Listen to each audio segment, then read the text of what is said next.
قال النبی صلی اللہ علیہ وسلم وَأَكْلُ الرِّبَا، سود کھانے سے بھی بچنا۔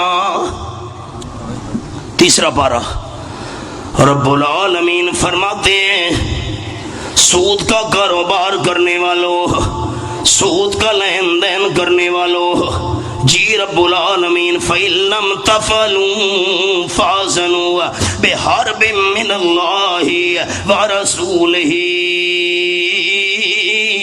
آیت نمبر 279 سورۃ البقرہ تیسرا پارہ۔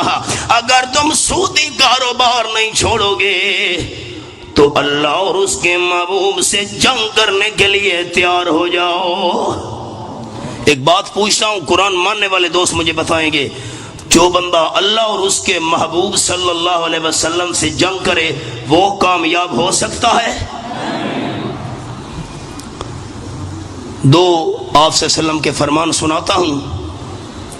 ایک فرمان سناتے وقت میرا دل کانپتا ہے، شرم آتی ہے مجھے۔ آپ کا فرمان نہ ہوتا تو آپ کے سامنے پیش نہ کرتا۔ دوستو ذرا دل کی کھڑکیاں کھولیے گا۔ آپ صلی اللہ علیہ وسلم فرماتے لعن اللہ واکل الربا وموکلہ وشاہدہ وکاتبہ، او کما قال النبی صلی اللہ علیہ وسلم، سود لینے والے پر بھی اللہ کی لعنت، دینے والے پر بھی اللہ کی لعنت، جو گواہ بن رہا ہے اس پہ بھی اللہ کی لعنت، اور جو سودی کاروبار کی تحریر لکھ کر دے رہا ہے اس پہ بھی اللہ کی لعنت۔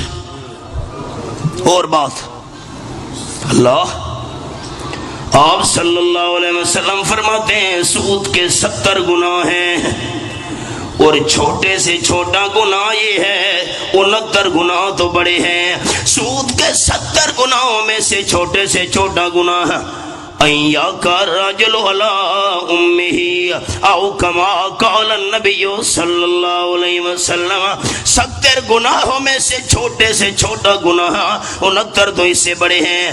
سود کا کاروبار کرنے والا اپنی سگی والدہ سے برا کام کر رہا ہے۔